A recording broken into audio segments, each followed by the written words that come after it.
ব্রাহ্মণবাড়িয়া জেলা বিএনপির সম্মেলন প্রতিহতের ঘোষণা একাংশের নেতাকর্মীদের। আগামী 18 জানুয়ারি অনুষ্ঠিতব্য ব্রাহ্মণবাড়িয়া জেলা বিএনপির সম্মেলন প্রতিহতের ঘোষণা দিয়েছেন জেলা বিএনপির একাংশের নেতাকর্মীরা।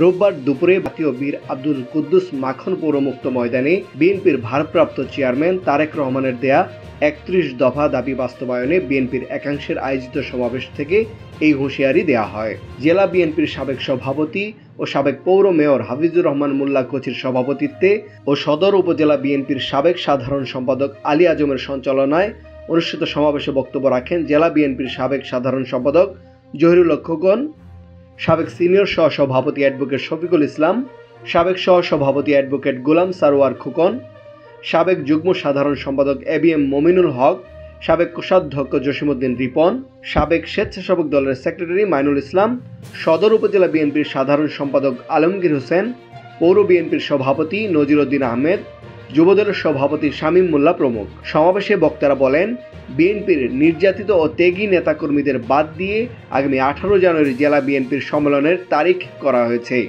একটি পক্ষ বিগত ফ্যাসিস্ট সরকারের লোকজন নিয়ে দল ভারী করে প্রহসনের সম্মেলন করার পায়তারা করছে। তারা পূর্ণাঙ্গ ভোটার তালিকা তৈরি না করেই প্রহসনের সম্মেলন করার প্রস্তুতি নিচ্ছে। তা ব্রাহ্মণবাড়িয়ার মাটিতে যে কোনো মূল্যে প্রতিহত করা হবে। সমাবেশে বক্তারা জেলার দলের সকল পর্যায়ের নেতাকর্মীদের সাথে কথা বলে ত্যাগীদের নিয়ে একটি পরিচ্ছন্ন ভোটার তালিকা হালনাগাদ করে সম্মেলন করার দাবি জানান। এ বিষয়ে কেন্দ্র থেকে দ্রুত কোনো সিদ্ধান্ত না এলে আগামী 16 জানুয়ারি আমরণ অনশন সহ বৃহত্তর কঠোর আন্দোলনের হুঁশিয়ারি দেন বক্তারা। এই ব্যাপারে জেলা বিএনপির সদস্য সচিব মোহাম্মদ সিরাজুল ইসলাম সিরাজ বলেন, আমরা 14টি ইউনিটের মধ্যে 8টি ইউনিটের তালিকা ইতিমধ্যেই প্রকাশ করেছি। যে 6টি ইউনিট নিয়ে আপত্তি ছিল এগুলোর তালিকাও সম্পন্ন হয়েছে। যে কোনো মুহূর্তে তালিকা প্রকাশ করা হবে। তিনি বলেন, একটা পক্ষের তো কত আপত্তি আছে। আগামী 18 জানুয়ারি সম্মেলন হবে ইনশাআল্লাহ।